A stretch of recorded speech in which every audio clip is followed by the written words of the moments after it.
a aprovechar el tiempo para hablar de 3 géneros de bacterias. Siempre deseo que me alcance el tiempo, por eso subí un poquito antes para hablar y ir despacio en lo que vamos a hablar, pues, de estos microorganismos, en este caso de bacilos gram negativos, bacterias que tienen una característica bastante común. Cuando les hablaron de morfología bacteriana, les hablaron de unas bacterias que tienen forma espirilar o bacilos curvos, como lo vemos acá. Esta forma típica que tienen estos 3 quizás son lo que comparten, así como también su reacción al gram, que son gram negativos.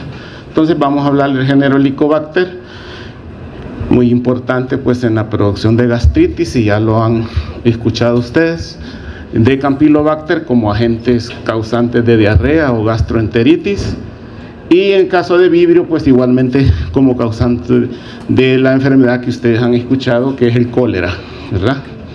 Entonces vamos a hablar de estos.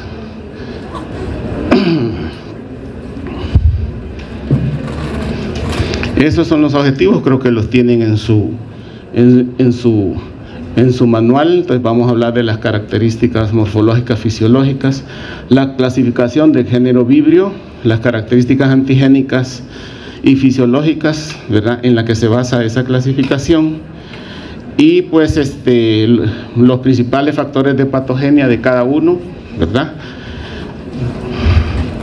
las características epidemiológicas más sobresalientes, y pues mencionar las enfermedades que causan. Entonces vean que casi todo, pues en todos estos géneros que ustedes van a escuchar, les van a hablar de morfología básica, factores de patogenia, ¿verdad?, estructural, y obviamente pues las características epidemiológicas, y también pues solo los nombres de las enfermedades.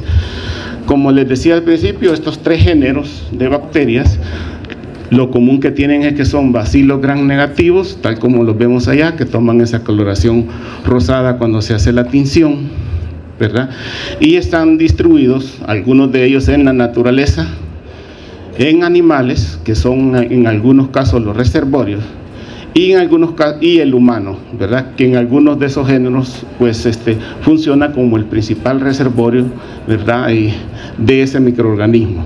Entonces vean que todos tienen esa estructura característica, que son bacilos curvos, y otra característica es que son móviles en virtud a la presencia de flagelos polares, como el que ven ustedes allá, que es el de Vibrio, ¿verdad?, puede ser uno o pueden tener varios, y en el caso de Campylobacter, que pueden ser anfítricos. ¿Se acuerdan de eso? Anfítricos, que pueden tener en ambos polos del bacilo, pueden tener los flagelos, ¿verdad? Y en el caso del Helicobacter, que son unos flagelos polares, que pueden ser uno o varios. El reservorio principal de Vibrio, vean que son el agua salada, ¿verdad?, y principalmente pues en las zonas de los estuarios, ¿verdad?, donde estas bacterias les gusta mucho el agua salada, podemos decir así, y allí viven pues unidas a los crustáceos, a las algas marinas y al zooplancton que se encuentra pues en las aguas marinas. En el caso del Helicobacter, el principal reservorio es el humano, ¿verdad?, más de la mitad de los que estamos aquí, si no es decir el 90%, como en la India, tenemos Helicobacter en nuestra mucosa intestinal. No nos causa probablemente gastritis, pero si es una causa principal, ya vamos a ver históricamente cómo lo descubrieron, pues como agente causal de gastritis y también de cáncer en el estómago, ¿verdad? Y pues hay animales domésticos, realmente pues algunos perros como reservorios, pero el principal es el humano. Y en el caso de Campylobacter, los principales reservorios son animales, en los cuales en el tracto digestivo de estos animales, ahí encontramos las especies de Campylobacter, y por lo tanto son el principal reservorio. Y el humano puede infectarse pues a través de la ingesta o alimentos contaminados pues con las heces de estos animales, ¿verdad?, a través del agua. Las especies tipo, en el caso de Vibrio cólera, y de esa vamos a hablar ahora, en el caso del género Vibrio, Vibrio cólera, y se escribe así como está ahí. En el caso del Helicobacter, ese es el Helicobacter pylori, ¿verdad? Y en el caso de Campylobacter, es Campylobacter jejuni. Esas son las tres especies. Hay otras especies que afectan al humano en el caso de cada una de esas, pero esas son las principales, ¿verdad? Ya las vamos a ver. Bien, el género Vibrio fue descrito hace mucho tiempo, si ustedes saben, si se acuerdan o si han leído, fue descubierto por Roberto Koch, ¿verdad?, que fue el que le dio el nombre, pero desde 1854 fue descrito por un médico italiano, el cual pues lo observó pues en pacientes con cólera, ¿verdad?, y le llamó en ese momento vibriones. Han recibido otros nombres y ese nombre pues es en virtud a la forma, al movimiento que estos tienen. Acuérdense que estos tienen unos flagelos polares y cuando se están moviendo como que tienden a vibrar, y de ahí el nombre de vibrión. Y pues es común pues escuchar ese término cuando uno lee un libro. Los vibriones se están refiriendo generalmente a las bacterias pertenecientes al género Vibrio, ¿verdad? Pertenecen a la familia Vibrionaceae, ¿verdad? Y este tipo de microorganismos, todas las especies generalmente viven en el agua, generalmente agua marina, y principalmente pues en los estuarios, ¿verdad? O sea, en la salida de los grandes ríos, donde se mezcla el agua que no es salada con la salada, en estos sitios están siempre esos microorganismos. Ahí viven. Acuérdense que una cosa, cuando comenzó la séptima pandemia del cólera, muchos explicaban cómo de repente los casos comenzaron a aparecer y dieron un gran salto, y no tanto así como pasó en el COVID, ¿verdad?, que fue afectando país por país y se fue diseminando, ya que algunos casos aparecieron de repente. Y es porque estas bacterias están, si nosotros vamos allá a la bocana del río Lempa, ¿verdad?, y nos vamos a bañar, podemos adquirir algunos de estos vibriones, algún género, porque ellos ahí viven, ¿verdad? Estas bacterias se llaman halófilas. Vean ese término, hal, es de una raíz griega que es hals, que significa sal, y fila, que significa amigo o amante de. Entonces en los libros lo van a poner que estas bacterias son amantes o amigos de la sal, porque a ellos les gusta mucho y no les afecta pues las grandes concentraciones de sal, y crecen en esas circunstancias, cosa que otras bacterias no lo hacen. ¿Qué quiere decir eso? Que nosotros a un medio de cultivo le podemos poner mucha sal para tratar de aislar estos microorganismos y inhibir a los otros, los cuales son susceptibles a grandes concentraciones de sal.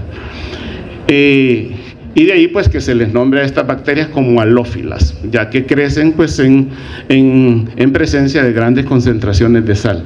Son muy móviles en virtud pues a esa propiedad que yo les mencionaba del flagelo polar, o ellos pueden tener uno o varios flagelos polares, pero si hablamos de Vibrio cólera generalmente solo tiene uno, ¿verdad?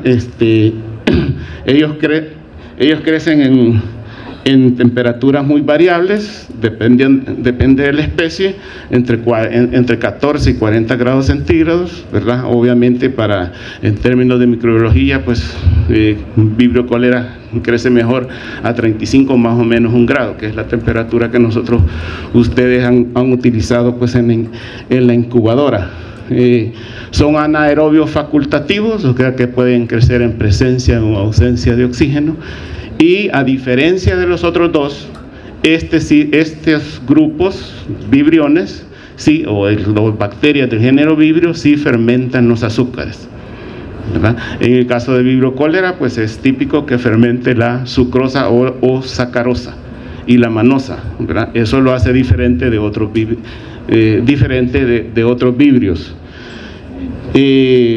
Su pH de crecimiento, vean que es muy alcalino, es de 6.5 a 9, ¿verdad?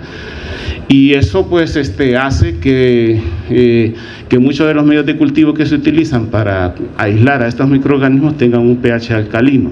Y entonces, ¿qué les hace el pH ácido? Son muy susceptibles a los pH ácidos. Y entonces, ¿qué pasa si en el estómago, que si nosotros ingerimos una cantidad de vibrios, ¿verdad? ¿Y por qué nos da por qué nos va a dar cólera si ingerimos vibrio cólera? Si nuestro pH del estómago anda en ¿cuánto? 3, de 1 a 3, ¿verdad? Es un rango. Entonces, ¿por qué nos infectamos con cólera? Si acuerdan, el asunto es que cuando hablamos de dosis infectante, que les han de haber dicho en su clase, que es la cantidad mínima de microorganismos para podernos infectar de una bacteria.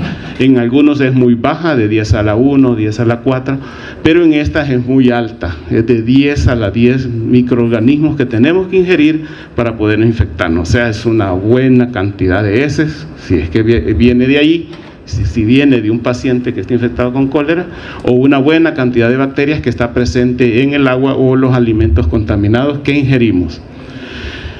En cuanto a la forma, podemos ver acá, vean, esta es una tinción de flagelos, es una tinción especial, donde se ven pues la forma homotípica curvada, o bacilos curvos, en algunos libros dicen bacilos en forma de coma, ¿verdad? Con su flagelo polar. Aquí lo pueden ver, con esta tinción se ven más grandes las bacterias porque se precipita mucho el colorante encima de los microorganismos, por eso los vemos más gorditos, ¿verdad? Esta es la forma típica, en este caso, de los vibriones, ¿verdad? La cantidad de flagelos tienen cápsula. En el caso de vibrio cólera no, pero hay otras especies de vibrio, ¿verdad? Y eso pues no le da la propiedad, algunos autores hacen referencia a que esa propiedad pues no le permite causar infecciones diseminadas o infecciones en otros sitios, cosas que sí lo hacen otros vibrios que sí son capsulados. ¿Entienden esta parte? La cápsula es un factor de virulencia que le permite resistir la acción de la fagocitosis, la acción lítica del complemento, ¿verdad? Y es un factor de diseminación de la bacteria. En este caso, como no tiene la especie tipo vibrio cólera, no es capsulada. Y pues, bueno, ahí están unas figuras que son las bacterias halófilas, ¿verdad? Que son las amantes de la sal. ¿Por qué se ve así? Bueno, aquí.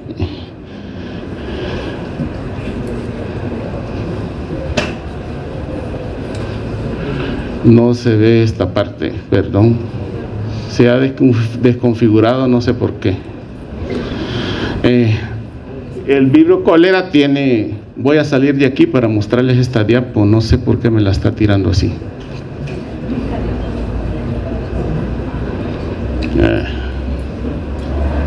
Se ha desconfigurado porque lo que le iba a hacer que los vibrios tienen 2 cromosomas, eso es lo que está acá, hay una figura de los cromosomas, no sé por qué no se ve, lo van a ver en la diapo, tienen 2 cromosomas y en el cromosoma 1, pues este es solo para darnos referencia, están los principales factores de virulencia que producen las cepas que son patógenas, ¿verdad?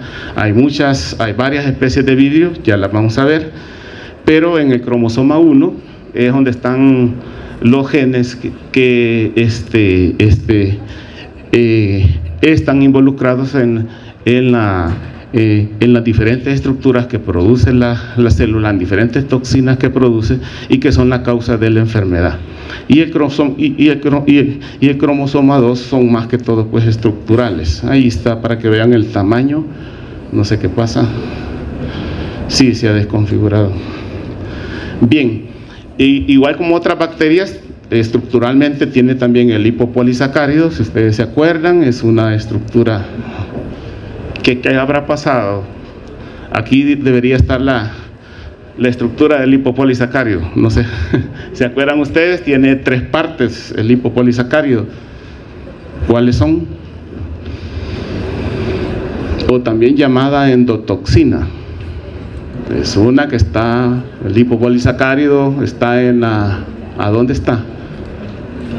En la cápsula, en la membrana celular. ¿Ah? En la cara externa de la membrana externa de la pared celular. Allí, bueno, en la membrana externa, ahí se encuentra anclada el lipopolisacárido y tiene tres partes, si ustedes se acuerdan. La parte lípido A, que es la parte tóxica, un núcleo o core de carbohidratos y el antígeno O. ¿Por qué hago referencia a eso? Porque ya vamos a ver que en la clasificación se utiliza mucho lo de el antígeno O para la clasificación, más que todo de Vibrio cólera, ¿verdad? Entonces, acuérdense, el lípido A está formado, es una molécula compleja que está formado por el lípido A, que es la parte tóxica, la que induce una respuesta inflamatoria, la producción de citocinas proinflamatorias, un núcleo de carbohidratos, y luego está el antígeno O, ¿verdad? Estas son capaces de producir también estas enzimas que son importantes para su clasificación, como la enzima, como la indofenol oxidasa, la cual da positivo pues a la prueba de oxidasa, y también es capaz de producir la enzima catalasa. Esta enzima catalasa lo producen muchos microorganismos, yo creo que puse un link, ojalá que podamos ver, lo cual es eso: uno agarra un cultivo de bacterias, pone peróxido de hidrógeno, y si la bacteria produce la enzima catalasa, hace ese burbujeo intenso. Espero que, no sé si van a hacer estafilococos, sí, ¿verdad? Sí. Entonces van a ver que los estafilococos son que producen la enzima catalasa y los estreptococos no lo hacen. Entonces es una forma de cómo diferenciar grupos o géneros bacterianos. ¿Cuáles son las especies importantes? Pues son tres: Vibrio cólera, ya vamos a ver las otras, el Vibrio parahemolíticos y Vibrio vulníficos, y el principal pues Vibrio cólera como agente causal.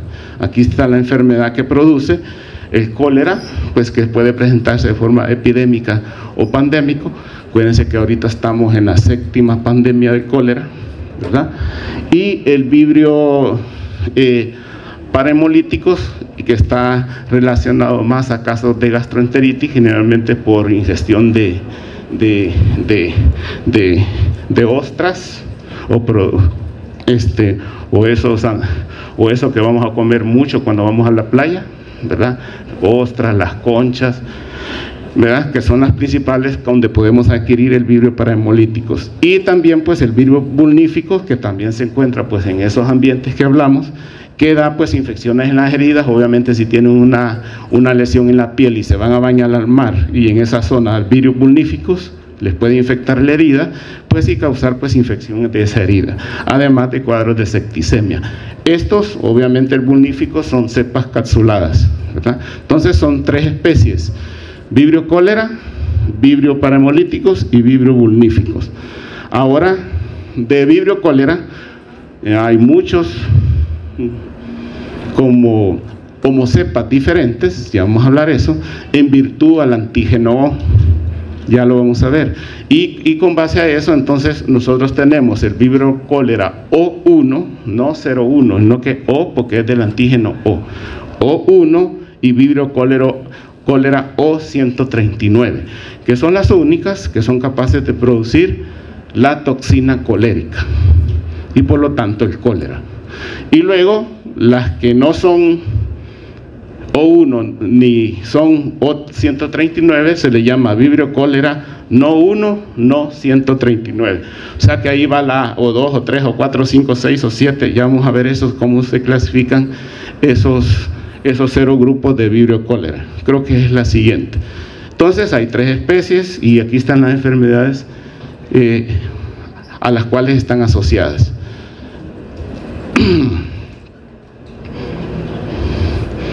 Bueno, hoy vamos a hablar de Vibrio cólera, pues ya nos vamos a referir específicamente a eso porque es el principal agente causante del cólera, ¿verdad? Su morfología, pues como estábamos hablando, es un bacilo curvado, ¿verdad? Muy corto, vean que mide de 1 por 2 a 4, 1 micrómetro de ancho por 2 a 4 micrómetros de largo, ¿verdad? Y pues es monótrico, que sí que solo tiene un flagelo, generalmente es polar, que está en un extremo, y esta forma típica de coma pues es lo que lo caracteriza, o bacilos curvados. Generalmente esta forma pues esto se ve pues en cultivos recién aislados de un paciente, porque luego posteriormente cuando son cultivos viejos que se han mantenido mucho ahí como guardados en el laboratorio, ya pierden esta forma, ¿verdad? Y ya se ven pues como bacilos como los que ustedes han visto pues en el laboratorio. Estos se cultivan en medios especiales, generalmente el medio de cultivo que se utiliza lo van a leer en el capítulo del libro. CBS es el medio agar de citrato de sales biliares y sucrosa, eso significa TCBS. Es un medio especial que tiene sucrosa, que es el azúcar que Vibrio cholera fermenta, que no lo hacen los otros vibrios, solo lo hacen ellos. Igualmente pues se puede aislar en un caldo que generalmente tiene un pH muy alcalino. ¿Se acuerdan que les decía que ellos crecen en pH muy alcalinos? Como lo es el caldo o agua pectonada alcalina, ¿verdad? Los cuales andan en un pH, vean bien, de 8.5 a 9.5. Con ese pH inhibimos otros tipos de microorganismos y favorecemos el crecimiento de los vibrios. Y como les decía, pues Vibrio cholera es capaz de fermentar esos dos azúcares. La clasificación de Vibrio cholera se basa en ese antígeno O que ustedes tienen, que ustedes les mencionaba, que tiene el LPS, ¿verdad? Con base a esas diferencias antigénicas que puede tener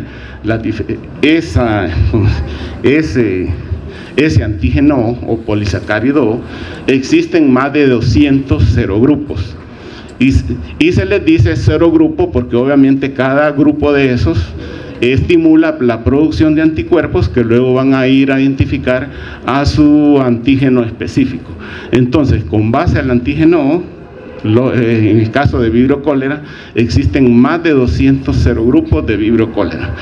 Y se identifican por la letra y un número, o sea, O1, O2, O3, O4 y así, ¿verdad? Y de esos serogrupos, solo el O1 y el O139 es causante de cólera. Ya vamos a ver por qué. O1, entonces, el nombre correcto de estas bacterias, cuando nosotros nos mencionamos al agente etiológico, tendríamos que mencionar hasta el momento Vibrio cholera o agente del cólera, O1 o Vibrio cholera O139. No, y nos estamos refiriendo al serogrupo. Algunos han el O1 también lo han clasificado en biotipos, en virtud pues a características fenotípicas que presentan estas cepas, y con base a eso entonces se han clasificado dos biotipos, que son el biotipo el clásico con mayúscula y biotipo el TOR, no TOR, ¿verdad? El TOR, y no va unido, va separado. Si ustedes buscan el TOR ahorita ahí en su celular y lo ponen separado, lo va a mandar, y lo buscan en Maps, lo va a mandar a una península que está en Egipto, que es donde se describió este biotipo. Entonces, tenemos dos biotípicos en base a características fenotípicas, ¿verdad? Como la propiedad, la resistencia pues a algunos antibióticos, la capacidad de aglutinar glóbulos rojos, ¿verdad? Entonces es diferente en cada biotipo. Entonces tenemos el biotipo el clásico y biotipo el TOR. No me lo vayan a escribir como TOR, ¿verdad? Si no, malo, porque es un dios que, ¿cómo es? Nada. Y dentro de estos serotipos podemos encontrar, dentro de estos serogrupos podemos encontrar serotipos. En base, vean, aquí nos complica, en base a la presencia de tres antígenos, antígeno A, antígeno B y antígeno, bueno, podemos decir C, algunos todavía lo ponen así. Entonces, siempre basados en ese antígeno, en ese serogrupo O1. Con base a esos antígenos que A esos tres tipos de antígenos, entonces podemos clasificar también dentro de ese O1 a tres serotipos, que son Ogawa, Inaba y Kojima. ¿Ya? Esos son los serotipos. Una cosa son los serogrupos, que son por O1 o 2. Otra cosa son los biotipos, que es el clásico y el TOR. Y otra cosa son los serotipos, que solo son 3. Ogawa, Inaba y Kojima. De ahí que la especie que está causando la séptima pandemia, el nombre completo sería Vibrio cólera O1, biotipo el TOR, serotipo Ogawa, que es el que más está predominando actualmente. Eso puede ser variable dependiendo de la zona, pero el que más predomina es ese. ¿Está claro? Le voy a preguntar eso, ¿verdad? Porque esa es la forma correcta cuando nos referimos. ¿Cuál es la actual agente causal de la séptima pandemia del cólera? Vibrio cólera. No, pero vibrio cólera hay más de 200 serogrupos, pero solo 2 producen cólera. El O1, pero hay 2 biotipos. ¿Cuál? El TOR. Y de esos hay varios serotipos. ¿Cuál? El Ogawa, ¿verdad? Entonces, aquí pueden ver que el serotipo Ogawa, pues, está presente el antígeno A y B. En el Inaba está presente el A y el C. Y el Kojima, que es la presencia de los 2 antígenos. Las cepas son muy variables, y una cepa puede pasar de un serotipo a otro. Eso depende, pues, de las condiciones y las características genéticas de la cepa de vibrio cólera con la que anda circulando en el ambiente. ¿Entendimos la clasificación? ¿Sí? Entonces, solo de aquí me salen unas 4 preguntas. ¿De dónde me van a decir ustedes? Pero sí, ¿verdad? No sé qué pasó, pero se desconfiguró todo. Creo que, fíjense que cuando lo guardé hoy en la mañana, porque le agregué algo, no me lo quería guardar en la memoria. Quizás eso está pasando. Quizás voy a abrir el archivo anterior que tenía, jóvenes. ¿Cómo me salgo de aquí? Presiona arriba, medio, no, arriba en medio. Ahí, por ahí, no, un poquito de agua. Sí, porque se me ha desconfigurado.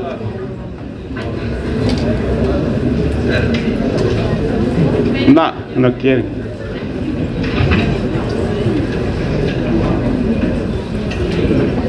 Ya está, aquí.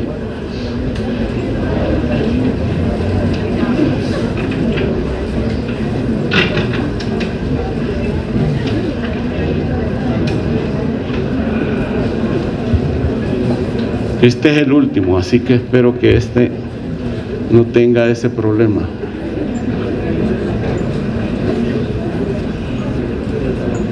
Sí, aquí están, este está bien, aquí están los 2 cromosomas, que en el cromosoma 1, vean, están lo que tiene el cromosoma 1, lo que tiene el cromosoma 2, ahí se los voy a dejar.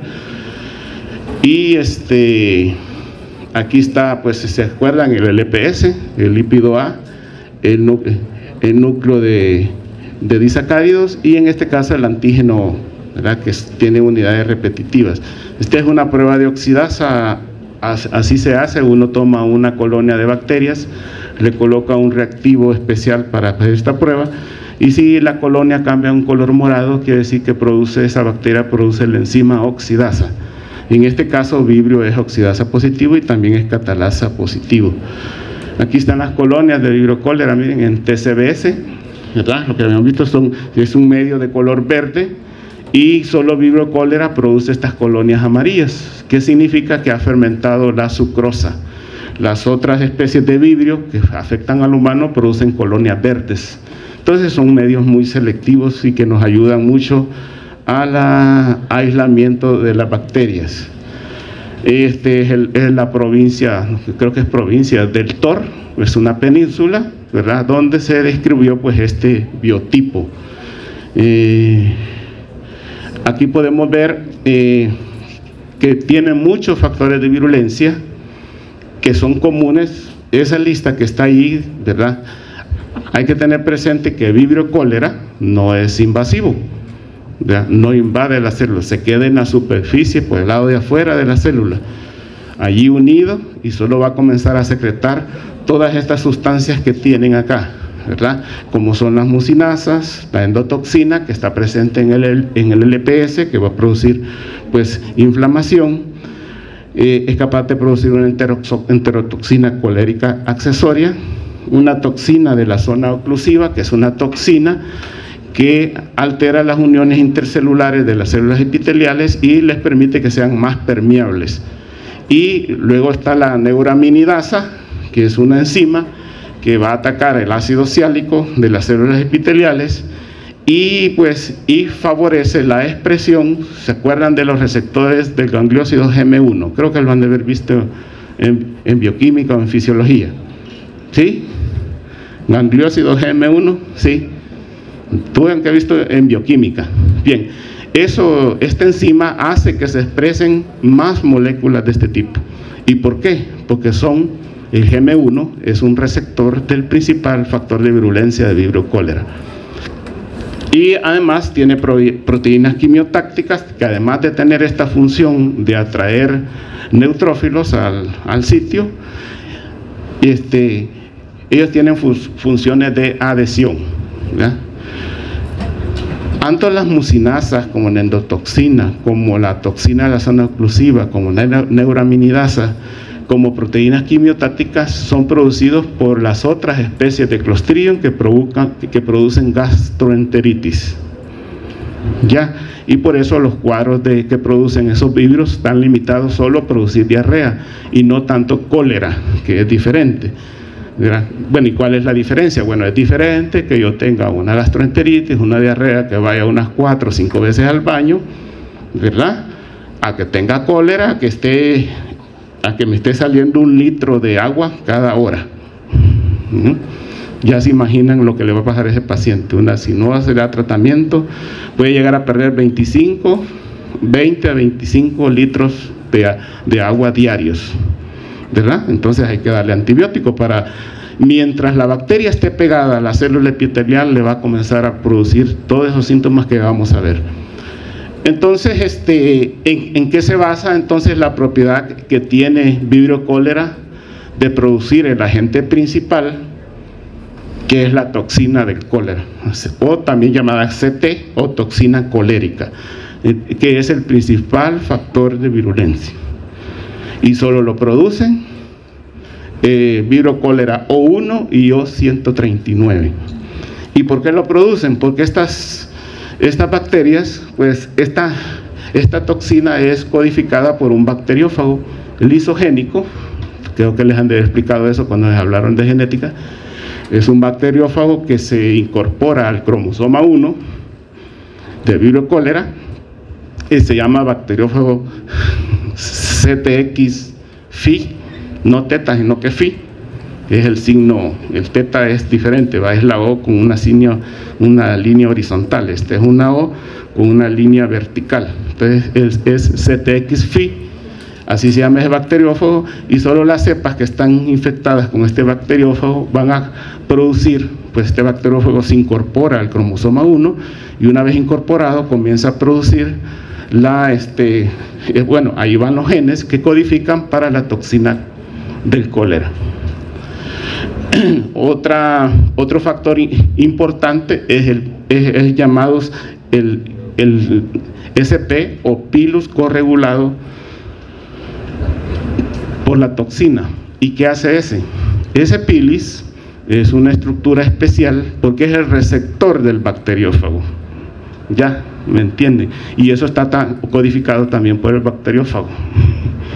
Entonces, todas las cepas que están infectadas con el bacteriófago, ¿verdad?, tienen receptores para el bacteriófago, y si alguna de esas bacterias de repente se enfrenta a ese bacteriófago, la infectan, y como se incorpora al cromosoma, cuando la célula se comienza a dividir, entonces ese bacteriófago ya va incluido en el cromosoma 1, y así se lo pasan a su progenie.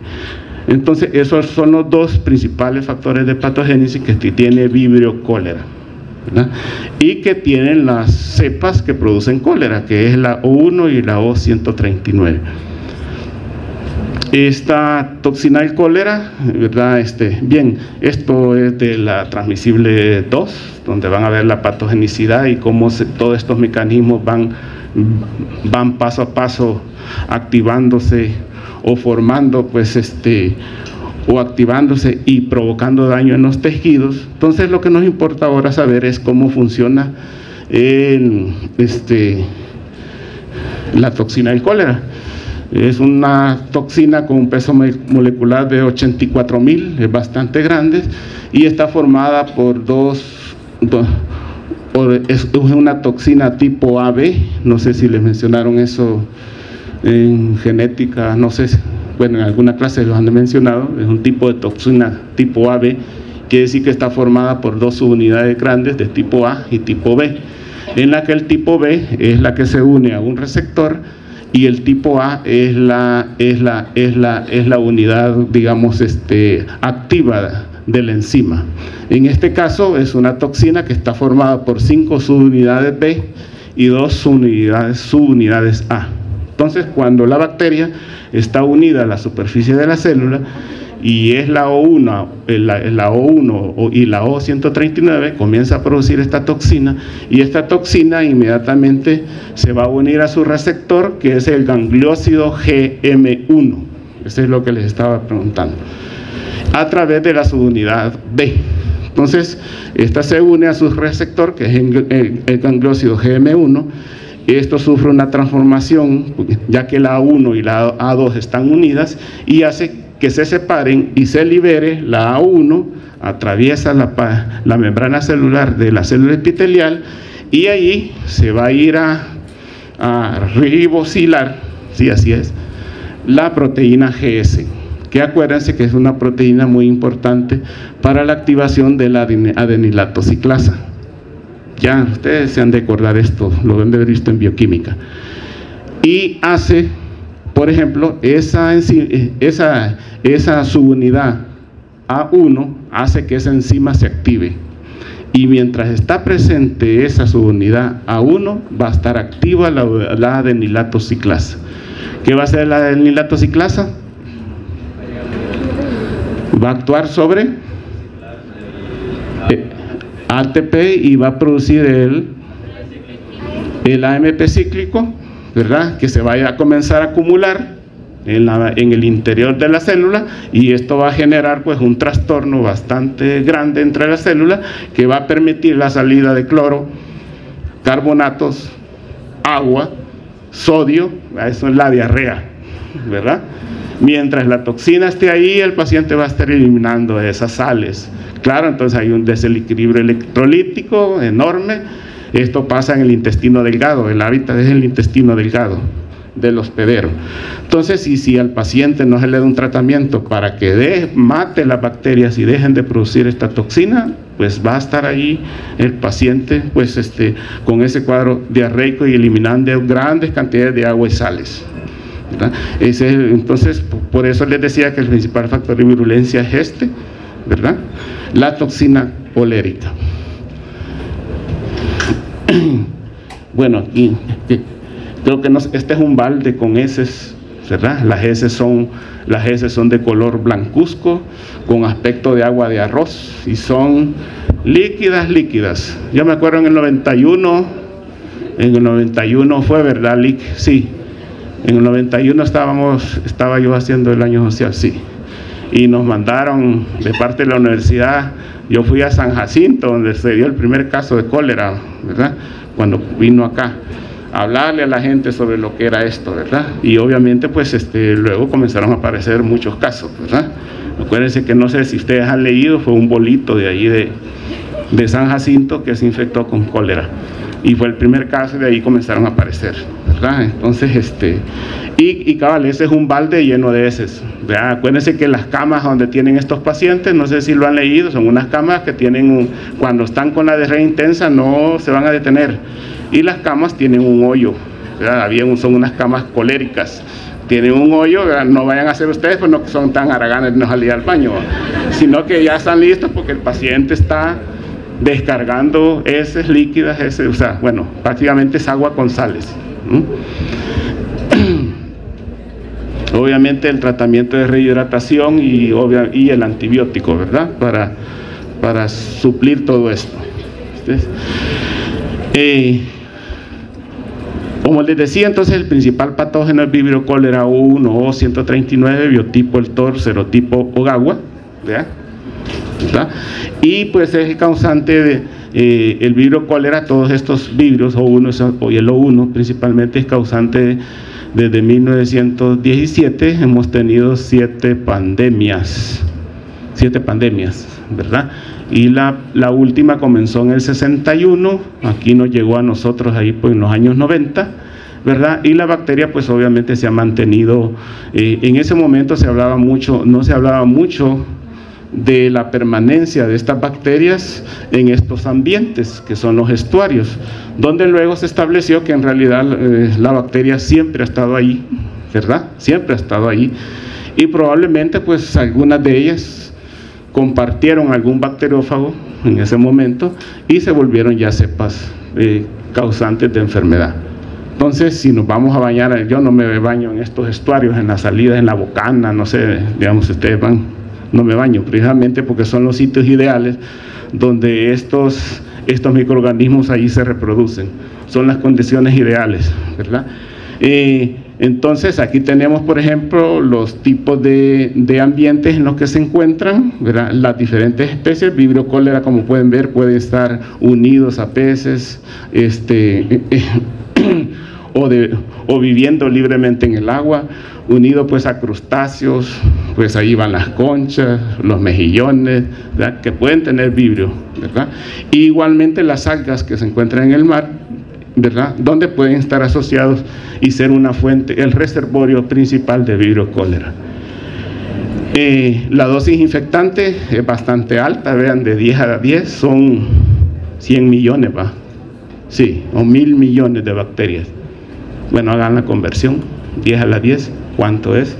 Es una gran cantidad de bacterias, pues, que hay que ingerir. Y esta dosis puede variar en los pacientes que tienen algún trastorno, pues, o están siendo tratados con algunos medicamentos que disminuyen la acidez del estómago. Entonces, en estos pacientes con aclodidria, por ejemplo, la dosis infectante puede ser como tan baja como de 10 a la 2, o sea, como 100 bacterias hasta 10.000. Entonces, es más bajo, pues, que el de una persona normal. Las bacterias son más infecciosas, inmediatamente son expulsadas por un paciente, ¿verdad? Aunque no es la forma más habitual de que nos contaminemos, pues, a través de una persona que esté infectada. Es más común que nosotros nos infectemos ingiriendo agua o alimentos contaminados con la bacteria, más que de contacto directo, ¿verdad? Ya que la cantidad de bacterias, eso es porque la cantidad de bacterias que necesitamos para infectarnos es bastante grande, ¿verdad? Y así pues que la transmisión pues es vía oral, la ingestión pues de alimentos y agua contaminada, ¿verdad? Y la transmisión, como ustedes ven, de persona a persona, aquí está ejemplificada donde hay muchos dibujitos de humanos y solo uno, o sea, eso quiere decir que la transmisión de humano a humano es muy rara, y eso es por la cantidad de bacterias que necesitamos ingerir para infectarnos. Si yo me como un cóctel de conchas y ahí hay unos 1000 bacterias de Vibrio cólera, probablemente el ácido del estómago los va a destruir todos y no me infecto, porque la dosis infectante que necesito es bastante grande, es casi comer un pedacito, si es de un paciente, un pedacito de heces, ¿verdad? Con una gran cantidad. Casi ingerir heces si en el caso yo he ingerido heces de un paciente infectado, ¿verdad?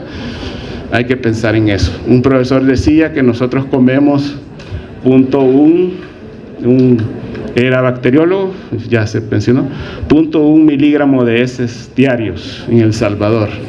Imagínense, es una gran cantidad de heces por la alta contaminación, pues, y las condiciones socioculturales que nosotros tenemos. No es común que, bueno, si aquí pasa, aquí cuando no se aguantan han defecado hasta en los pasillos, ¿no? Antes, bueno, eso ustedes no lo han visto. En las macetas que yo tengo ahí hasta se llegan a orinar, imagínense. En las que están, bueno, en la segunda planta que ustedes ven, todo eso pasa. Y entonces uno cree, no, ¿cómo puede ser? Si yo en la calle ahí veo que la gente defeca en el suelo y todo eso, imagínense aquí adentro. Ya van a ver ya cuando vengan todos. Encuentran los baños cerrados y como no, allá por el ascensor se van a hacer, imagínense. Entonces un fecalismo bastante complicado y cultural, ¿verdad? Cultural porque pues los baños deberían de estar abiertos, no cerrados. Y los cierran porque están sucios. Eso más, bueno, ¿quién ha visto que un baño no esté limpio? Bueno, los baños se limpian. No, es que está sucio. Pues sí, hay que limpiarlo, ¿verdad? Pero esa es la justificación de algunas personas de acá, ¿verdad? Que lo vamos a cerrar porque está sucio. Bueno, lo mejor es lo voy a cerrar porque lo voy a limpiar, ¿verdad? Y lo cierran pues y ya no se aguanta. El género Campylobacter pues son una morfología similar. Estas tienen quizás es un bacilo gran negativo, ¿verdad? Y el tamaño son un poquito más grandes, miden de 0.2 a 0.5 de ancho y de 0.5 hasta 5 micrómetros de largo, o sea, es bastante largo. Y aquí lo pueden ver en este frotis. Este es un frotis de ¿cómo se llama? De heces, donde los Campylobacter son estos de forma espirilar. Entonces, estas bacterias pueden tener diferentes formas, forma curva, forma espirilar, o en los libros dice en forma de S, y lo otro que dicen es en forma de alas de gaviota. ¿Han visto los dibujitos que hacen cuando hacen como dibujos y las gaviotas andan en el mar? Miren, son estas que están aquí. Entonces los describen como bacilos en forma de alas de gaviota. Aquí están señaladas. Son esas homoflechitas, que es típico de estos microorganismos. Y obviamente es por su estructura que tiene forma espirilar, ¿verdad? Un poco más pronunciada pues que la de Helicobacter. Son muy móviles, en este caso sí tienen flagelos polares, pero están en ambos extremos, o sea que pueden estar en un extremo o en ambos, o sea que pueden ser monotricos y anfitricos o anfítricos. ¿Se acuerdan de eso? Cuando les hablaron de morfología bacteriana se los han de haber dicho. Son bacterias microaerofílicas, no la podemos cultivar así como ustedes fueron a incubar las placas en esta práctica de esta semana. No se pueden cultivar porque es una atmósfera aeróbica con mucha presencia de oxígeno. Estos son microaerofílicos y necesitan de un 5 a 7% de oxígeno en la atmósfera donde se colocan, o sea, la incubadora. Y además de eso son bacterias capnófilas. ¿Qué quiere decir? Que también necesitan de CO2 para estimular su crecimiento. Entonces uno lo que hace en el laboratorio es, en este caso, para hacer la atmósfera con CO2, o compra un tanque de CO2 y se lo pone a la incubadora que ustedes vieron, o si no, pues en un frasco de vidrio homocerrado hermético uno coloca las placas de Petri y le coloca una vela encendida y se tapa. Y obviamente la llama se va a apagar, ¿verdad? Y ahí va a liberar aproximadamente una concentración de CO2 que anda entre el 5 al 10%. Pero en este caso esta bacteria necesita también concentraciones bajas de oxígeno. Entonces las condiciones de incubación son bien especiales, ¿verdad? Las especies principales de esta, vean que son 4, que hay más de 40 especies, pero estas son las que se relacionan con infecciones en el humano. Ahí van a ver los principales reservorios según la especie, que son las que están en negrito, ¿verdad?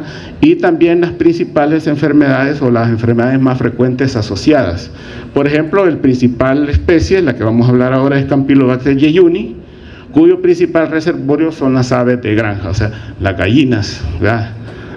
Eso mantenemos en las casas. Y además del ganado vacuno y las ovejas. En el caso de Campylobacter coli son los cerdos como el principal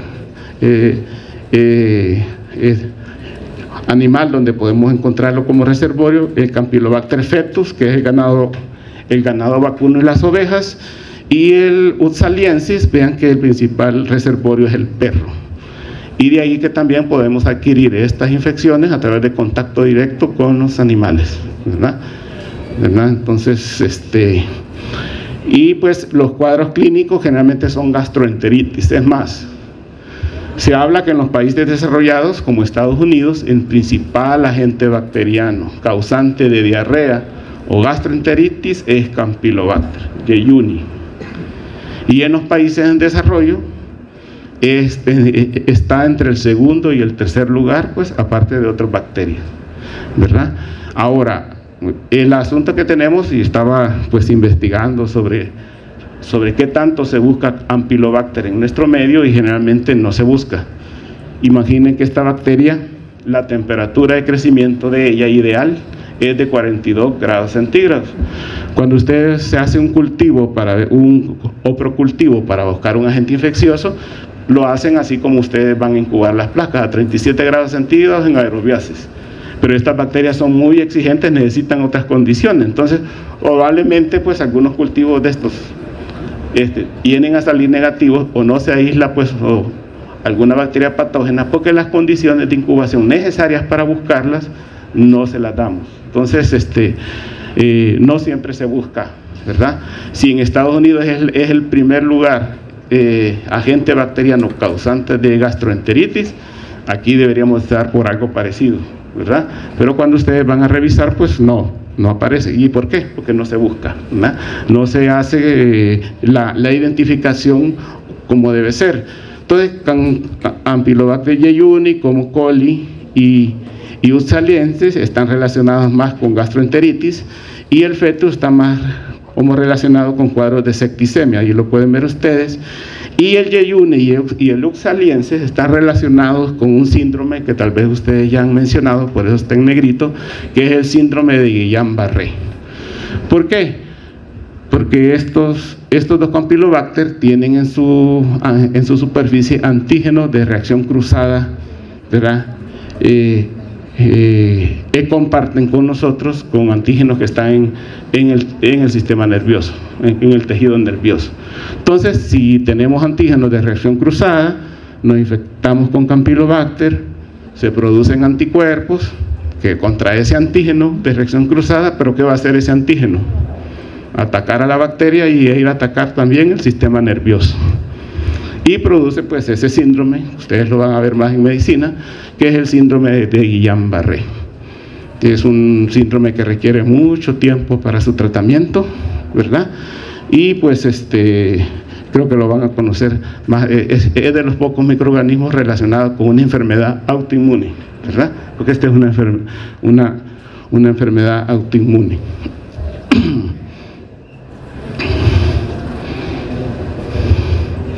¿A dónde estamos?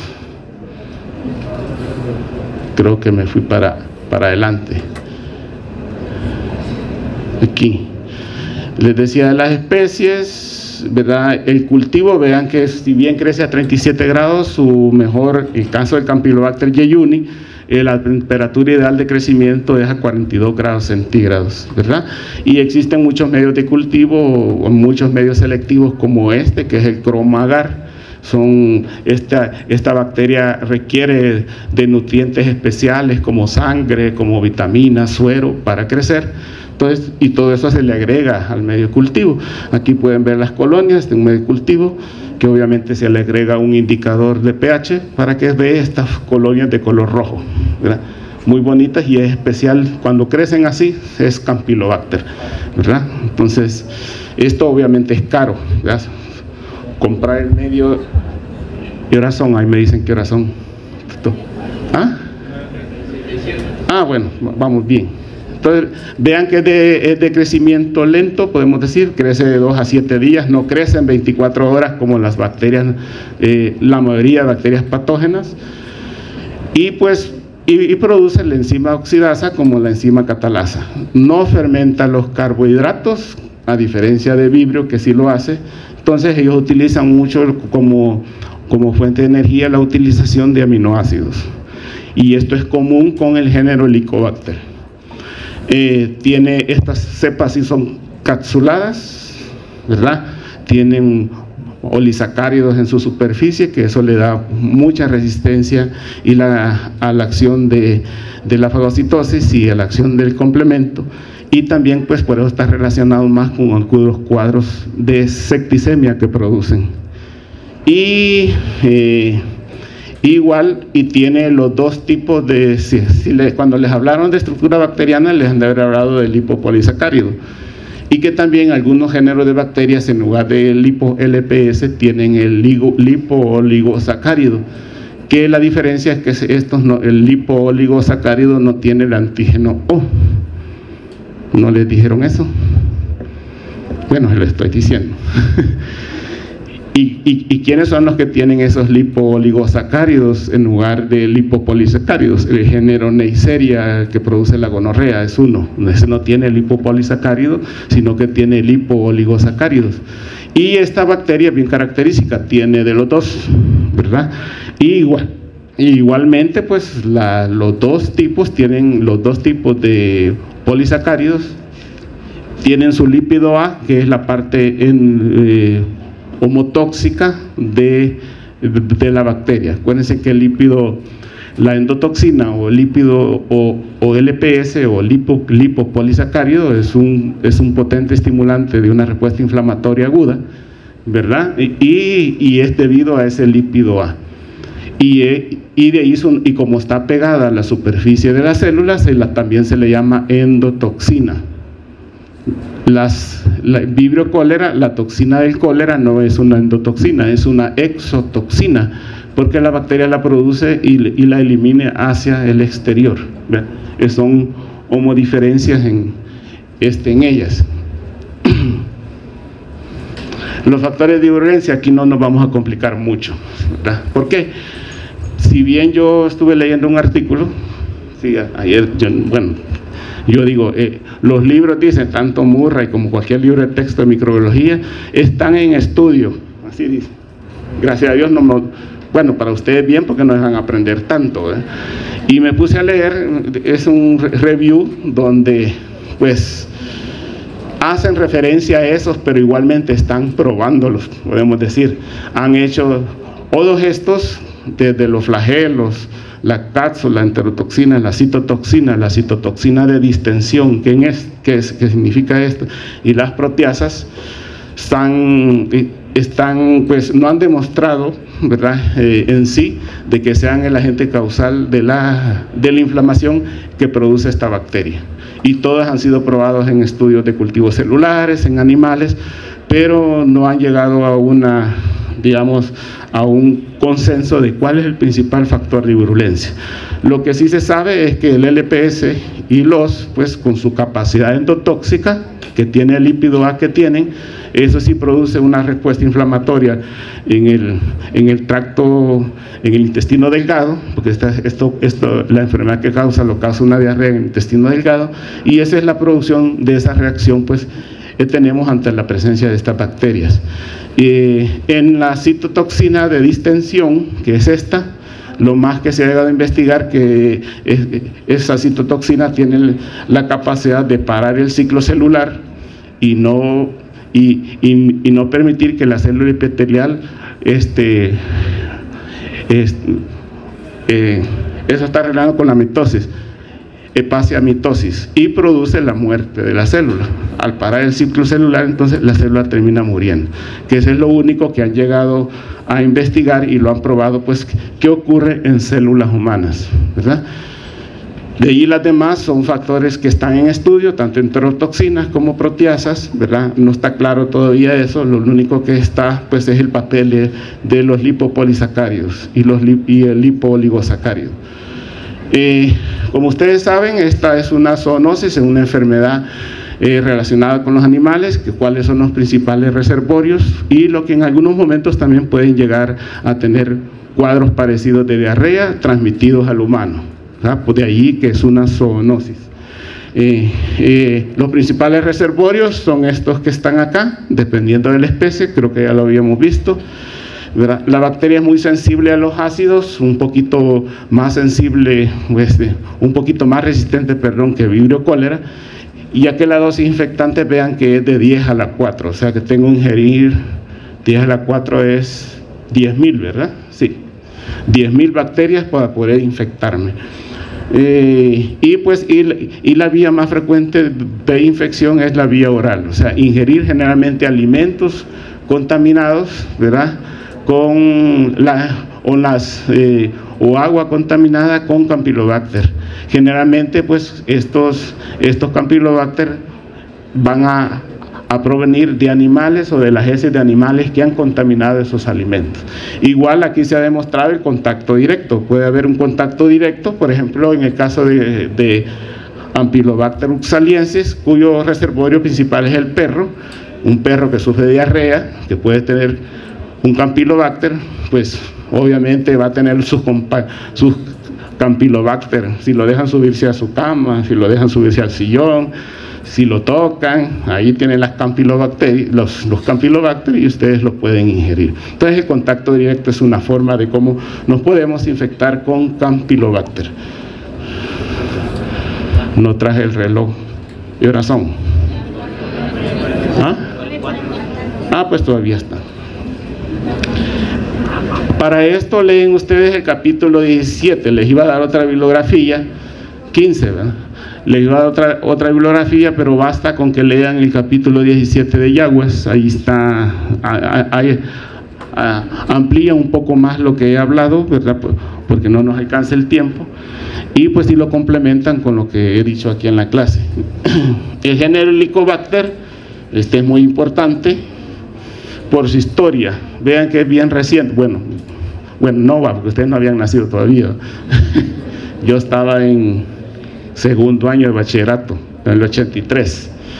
En 1983 detectaron que muchos pacientes que tenían gastritis, aún en el libro de medicina interna en ese año, pues decía que la gastritis que presentaban algunos pacientes era producto del estrés, de las condiciones ambientales y genéticas. Bueno, pero esta gente, unos investigadores, Worrell, y un australiano y un estadounidense, después de estar estudiando muchos casos de gastritis, pues aislaron una bacteria al cual llamaron inicialmente Campylobacter, porque se parecía mucho en la morfología, digamos, las formas curvas, espiralares, con flagelos, y pues ellos de alguna manera asumían que ese era un agente causal y que lo iban a investigar. Y adivinen qué hicieron. Warren, adivinen qué hizo, lo ingirió para comprobar. Él aplicó los postulados de Koch sobre sí mismo, ¿verdad? Y así fue como lo descubrieron, ¿verdad? Entonces le dio su gastritis, aislaron a la bacteria luego de la mucosa gástrica, ¿verdad? Y le dieron su premio Nobel en el 2005, por eso. Imagínense cuánto tiempo después, ¿verdad? Este es un hito porque aquí, entonces, todas las gastritis que no son de origen medicamentosa por fármacos, hay que pensar que sean por Helicobacter pylori. Un 70, un 80% de nosotros tenemos Helicobacter en nuestro intestino, si no es que hemos sufrido algún tratamiento fuerte por alguna situación con antibióticos. Todos la adquirimos desde la infancia, lo podemos tener hasta toda la vida, hasta que muramos la bacteria, ¿verdad?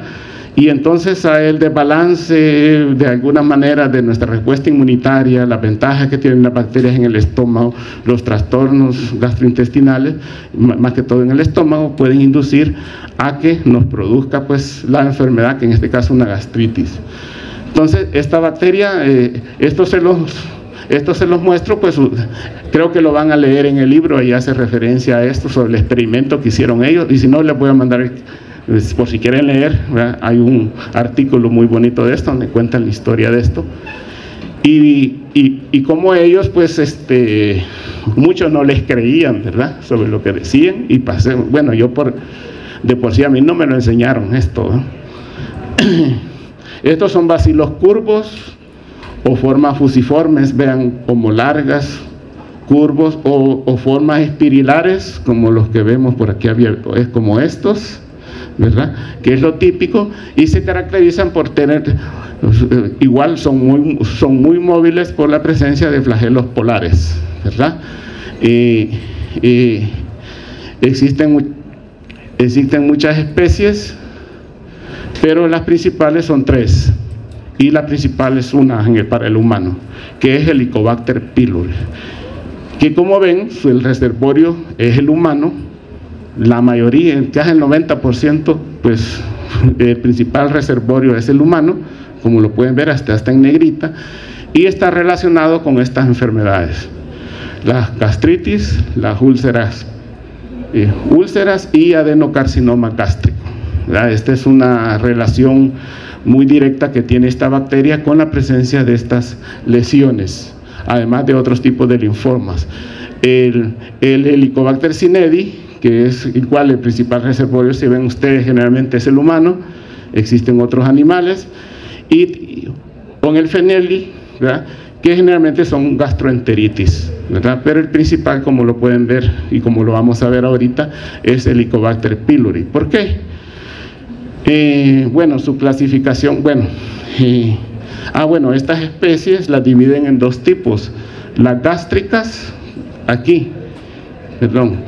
hay una clasificación de esto, creo que está en el libro, divide a las cepas en gástricas y enterohepáticas. La gástrica es el Helicobacter pylori por el sitio específico a donde afecta, que es la mucosa gástrica, y las enterohepáticas, que es el intestino, que en el caso son estas 2. Es una clasificación que utilizan los libros, pero nada más para hacer una referencia al sitio anatómico que afectan las 3 especies. La clasificación de las especies generalmente se hace por el estudio del RNA ribosomal, además de otras características. Tiene la característica principal de producir ureasa, que es además de ser una característica fisiológica, es un principal factor de virulencia, ya lo vamos a ver. También produce la enzima catalasa y oxidasa, no fermenta los carbohidratos, igual que Campylobacter, ¿se acuerdan? Utilizan aminoácidos. La actividad del LPS, o sea, de la parte de endotoxina de esta bacteria, pues, aunque tiene que ver un poco con la patogenia, no es tanto con los otros factores que vamos a mencionar. Y son bien fáciles de aprender, ¿verdad? Y tiene las mismas características que estábamos viendo con Campylobacter. Es microaerofílico, le gusta una concentración de CO2, y lo único que tarda un poquito más en crecer, que son unas 14 a 15 días aproximadamente. Vean que entonces hay que esperar bastante tiempo si queremos cultivar Helicobacter. Entonces, ¿qué es lo que hace que estas bacterias sean o nos produzcan esas lesiones? ¿Cómo sobrevive el Helicobacter pylori? Es muy sensible al pH ácido y vive en el estómago. Bueno, ¿y cómo hace? Es muy sensible al pH y él vive, su pH óptimo de crecimiento es entre 6 y 7. Pero entonces, ¿y cómo sobreviven? ¿Y cómo es que yo lo tengo en el estómago? Tengo un pH de 1 a 3. Toda la enzima ureasa. Ellos producen al exterior y también en el interior tienen, o sea, en el interior, en el citoplasma, tienen esta enzima ureasa que es capaz de degradar la urea, producir nitrato, y ese nitrato automáticamente convertirse a amonio. Y este amonio lo que hace es bajar el pH, o sea, bajar en el sentido que ya no es ácido, sino que lo hace muy alcalino. Y alrededor, vean, aquí están las células epiteliales, está la capa de mucina. Acuérdense que la capa de mucina, el pH de la mucina anda entre 7 y 8. Y la luz intestinal, de la luz gástrica, anda el pH de 1 a 2, dice aquí, o de 1 a 3. Entonces, ¿qué hace esta bacteria? Cuando anda circulando en la luz gástrica, comienza a producir esa enzima y crea un microambiente muy cercano a ella que le hace resistir ese pH ácido, ¿verdad? Pero no se puede quedar mucho tiempo ahí, porque al final el ácido la puede destruir. Y lo que hace que a través de los flagelos atraviesa la capa de mucina, ella produce también una mucinasa, y se va a establecer en la cara inferior de la capa de mucina, o sea, en la superior, donde está la superficie de las células epiteliales, y está la capa de mucina. Ese pH de ahí anda entre 7 y 8. ¿Verdad? No todas las bacterias son capaces de atravesar esa capa de mucina. Helicobacter pylori sí lo hace.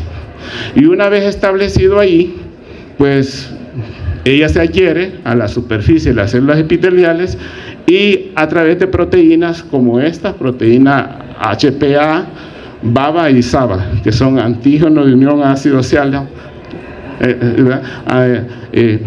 esta es proteína de unión al antígeno B de Lewis, y la proteína de unión de Helicobacter pylori. Estas son adhesinas que tienen su superficie, ¿verdad? Estas células que le permiten adherirse pues a las células epiteliales. Y una vez, ¿verdad?, no invade la mucosa, se queda en esa superficie y ahí comienza a producir dos homoproteínas muy importantes, ¿verdad? Además de otras actividades, de otras sustancias que produce, las principales son estas dos. Alguien se lo aprende así, va, la vaca caga, algo así.